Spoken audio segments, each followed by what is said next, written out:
के कक्षा 10 के चैप्टर वाइज रिवीजन में आपका स्वागत है। हम बोर्ड एग्ज़ाम के लिए फाइनल रिवीजन कर रहे हैं और आज भूगोल का हमारा अंतिम चैप्टर है। इससे पहले की वीडियो देखने के लिए आप डिस्क्रिप्शन बॉक्स में लिंक पर जाकर के वीडियो देख सकते हैं। चैनल पर नए हैं तो चैनल को सब्सक्राइब जरूर करें।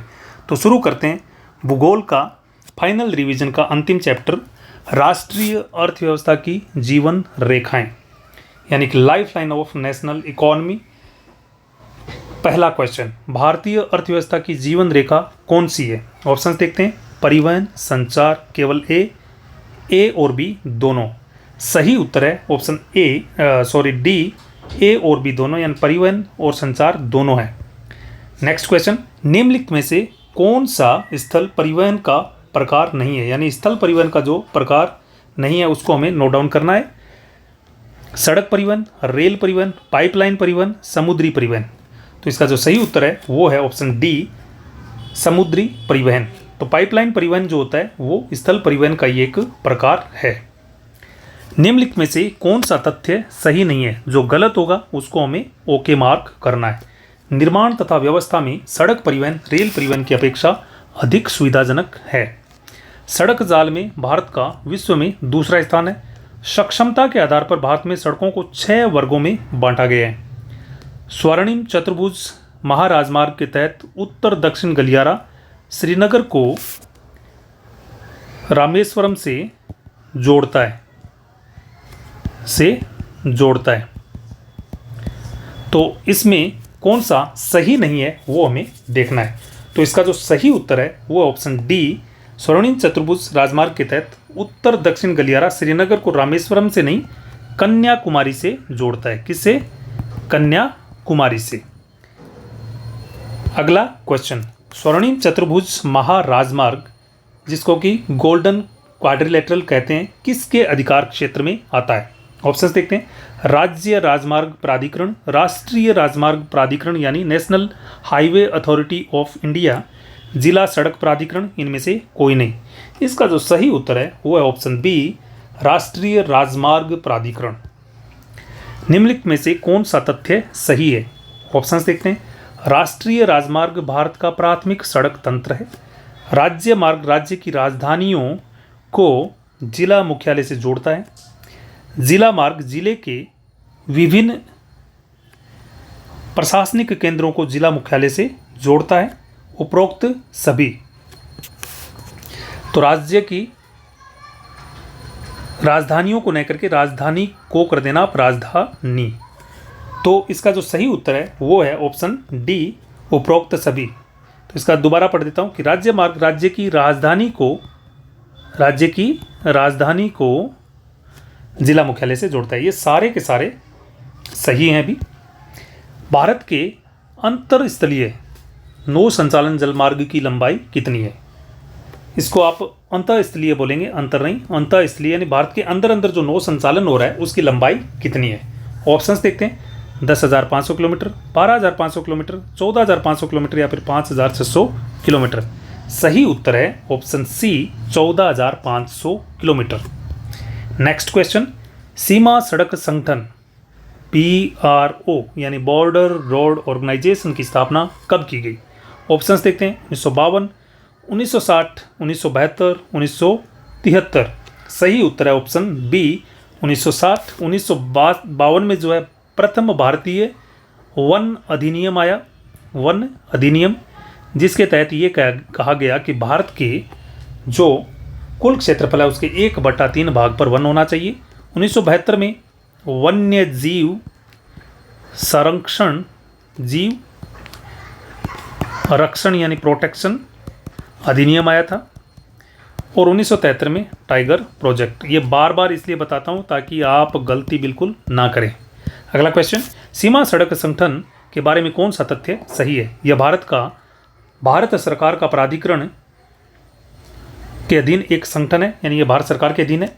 यह उत्तर तथा उत्तर पूर्वी क्षेत्र में सीमा पर स्थित सामरिक महत्व की सड़कों का विकास करता है। इसकी स्थापना 1960 में की गई। तो या फिर उपरोक्त सभी। इसका जो सही उत्तर है वो ऑप्शन डी, उपरोक्त सभी। विश्व की सबसे लंबी राजमार्ग सुरंग अटल टनल जो कि 9.02 किलोमीटर लंबी है, का निर्माण किसने किया? राष्ट्रीय राजमार्ग प्राधिकरण, राज्य मार्ग प्राधिकरण, सीमा सड़क संगठन, जिला सड़क संगठन। Very important question. If you don't know then let me tell you the answer. Right answer is option C, BRO, border road organization, यानी सीमा सड़क संगठन। नेक्स्ट क्वेश्चन, अटल टनल के बारे में कौन सा तथ्य सही नहीं है? ऑप्शंस देखते हैं। 9.02 किलोमीटर लंबी विश्व की सबसे लंबी राजमार्ग सुरंग, ठीक है। यह मनाली को लाहौल स्पीति से जोड़ती है। इसकी समुद्र तल से औसत ऊंचाई 3500 मीटर है। इसका निर्माण सीमा सड़क संगठन ने किया है। हमें ढूंढना था जो सही नहीं है। अगर सही उत्तर आप पहचान गए तो उत्तर लगाइए, नहीं तो मैं बताता हूँ इसका उत्तर। इसका सही उत्तर ऑप्शन सी, इसकी समुद्र तल से औसत ऊंचाई जो है, एवरेज जो हाइट है, इसकी एल्टीट्यूड है, वो 3500 किलोमीटर मीटर नहीं होकर के 3000 मीटर ही है। तो ये सही कर देते हैं, तो ये सारे के सारे इसके बारे में सही है। भारत में वस्तुओं तथा यात्रियों के परिवहन का प्रमुख साधन क्या है? Very important question. सड़क परिवहन, रेल परिवहन, वायु परिवहन, जल परिवहन। तो इसका जो सही उत्तर है वो ऑप्शन बी, रेल परिवहन। रेल परिवहन से संबंधित कौन सा तथ्य सही नहीं है? देश सबसे बड़ा सार्वजनिक क्षेत्र का प्राधिकरण। तो देश का सबसे बड़ा सार्वजनिक क्षेत्र का प्राधिकरण है। यह देश की अर्थव्यवस्था, उद्योग व कृषि के तीव्र गति से विकास के लिए उत्तरदायी है। 1853 में देश की पहली रेलगाड़ी मुंबई से ठाणे के मध्य चलाई गई, जो 34 किलोमीटर दूरी तय करती थी। भारतीय रेल के 18 प्रखंड है। तो इसका जो सही उत्तर है वो है, जो कि सही नहीं है, तो इसका जो सही उत्तर अभी होगा वो ऑप्शन डी, भारतीय रेल के 18 प्रखंड है। 18 नहीं प्यारे विद्यार्थियों, 17 है। अगर हम इसको 17 कर देते हैं तो सारे के सारे रेल परिवहन के बारे में सही तथ्य हैं। अगला क्वेश्चन, पाइपलाइन परिवहन के बारे में कौन सा तथ्य सही नहीं है? बहुत इंपॉर्टेंट है। स्थल परिवहन का एक साधन है ये, और इसके बारे में कौन सा एक तथ्य सही नहीं है उसको हमें ढूंढना है। ठोस पदार्थ को तरल अवस्था में परिवर्तित कर पाइपलाइनों द्वारा ले जाया जाता है। अगला, पाइपलाइन बिछाने की प्रारंभिक लागत कम होती है। इसको चलाने की रनिंग कॉस्ट जो होती है, लागत न्यूनतम होती है। वाहनांतरण यानी एक जगह से दूसरी जगह इसको जो पहुंचाया जाता है, तो उसमें देरी तथा हानि इसमें न्यूनतम होती है, कम होती है। तो इसका सही उत्तर आपको बताना है।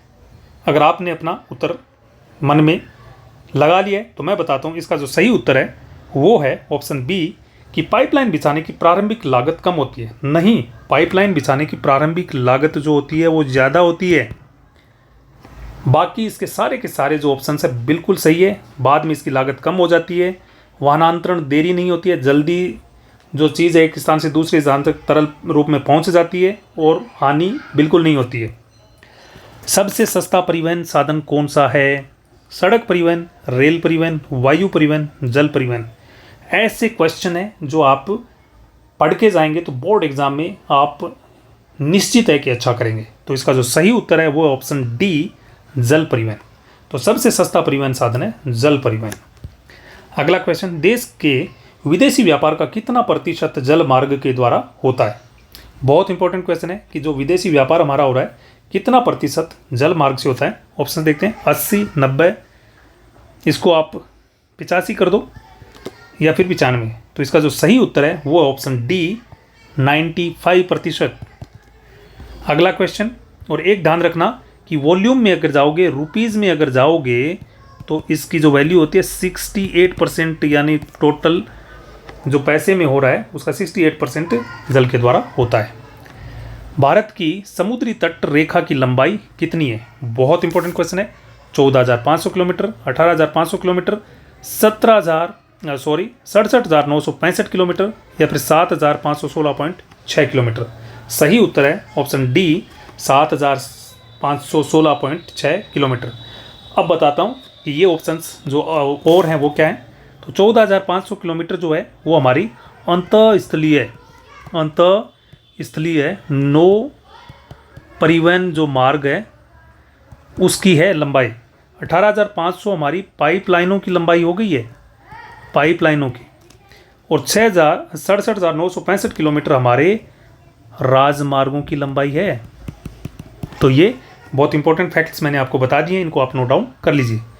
निम्नलिखित में से कौन सा राष्ट्रीय जलमार्ग गंगा नदी पर स्थित है? बहुत इंपॉर्टेंट क्वेश्चन है।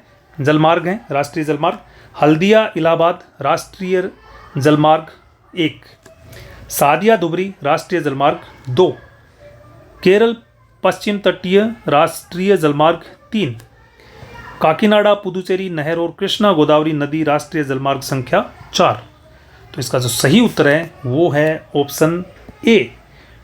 हल्दिया इलाहाबाद राष्ट्रीय जलमार्ग है वो गंगा नदी पर है, और सादिया धुबरी राष्ट्रीय जलमार्ग जो है वो ब्रह्मपुत्र नदी पर है, बाकी नहरों पर है। हल्दिया इलाहाबाद राष्ट्रीय जलमार्ग संख्या 1 की लंबाई कितनी है? बहुत इंपॉर्टेंट क्वेश्चन है। तो इसका जो सही उत्तर है वो है, सही उत्तर से पहले ऑप्शन तो देख लेते हैं। 1620 किलोमीटर, 891 किलोमीटर, 205 किलोमीटर और 1078 किलोमीटर। तो इसका जो सही उत्तर होगा वो होगा ऑप्शन ए 1620 किलोमीटर। 891 जो है वो होगा आपके जो 2 नंबर पे हैं, इसकी लंबाई है 891 कौन सा? सादिया धुबरी। और 205 किलोमीटर आपके केरल पश्चिम तटीय जो मार्ग है उसकी लंबाई होगी, और 1078 किलोमीटर काकीनाडा पुदुचेरी जो नहर है इसकी लंबाई हो जाएगी 1078 किलोमीटर। अगला क्वेश्चन, दीनदयाल पतन किस पतन का अन्य नाम है? बहुत इंपॉर्टेंट है। दीनदयाल पतन पंडित जवाहरलाल नेहरू पतन का नाम है, मुंबई पतन का नाम है, मरम गोवा पतन का नाम है, कोची पतन का नाम है। तो इसमें थोड़ी सी एक कमी रहेगी। एक ऑप्शन और दे देता हूं मैं, अगर आपको ये कम लग रहे हैं तो ई ऑप्शन देता हूं, कांडला पतन।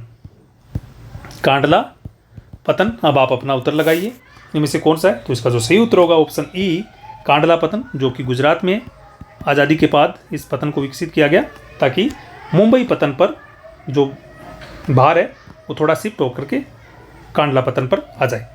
बहुत इंपॉर्टेंट क्वेश्चन था। कांडला पतन कोई अन्य नाम है दीनदयाल पतन। अगला क्वेश्चन, पतन और राज्य में सही सुमेलित कौन सा नहीं है? तो पतन और वो कौन से राज्य में, उसमें जो सही नहीं है उसको हमें ढूंढना है।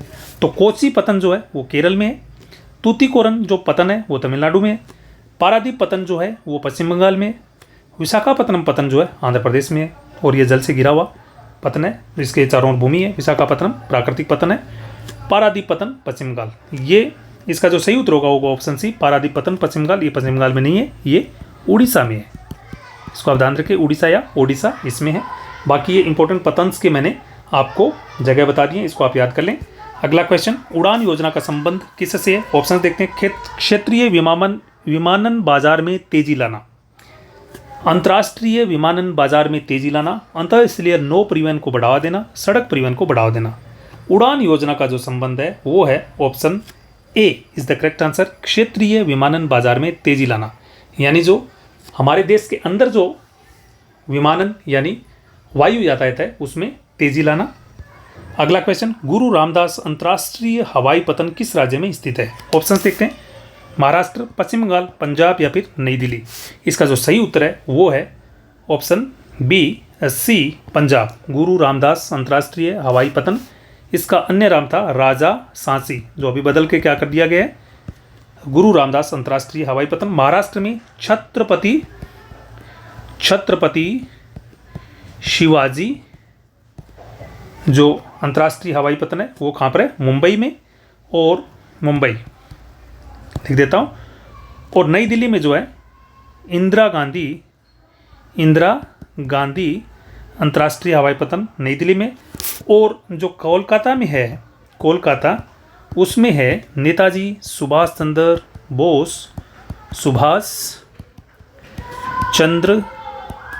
बोस अंतर्राष्ट्रीय हवाई पतन कोलकाता में है। तो इनको आप याद कर लें अच्छे से, ये आ सकते हैं। इसके साथ ही हमारा भूगोल के 7 जो चैप्टर्स हैं उनका फाइनल रिवीजन के समाप्त होता है। ये 7 चैप्टर का जो रिवीजन है वो ज़्यादा से ज़्यादा 1.25 घंटे में मैंने कंप्लीट कर दिया, और उसमें ऐसा कोई क्वेश्चन नहीं बचा है जो परीक्षा में आने वाला हो। तो इसको ज़रूर सुनें, देखें, लिखें और याद कर लें। यह निश्चित है कि आप एग्ज़ाम में बहुत अच्छा करेंगे। चैनल को सब्सक्राइब जरूर करें, और वीडियो अच्छा लगे तो लाइक करना ना भूलें, शेयर करें ताकि अन्य लोग भी इसका फ़ायदा उठा सकें। Thanks a lot. Thanks for watching.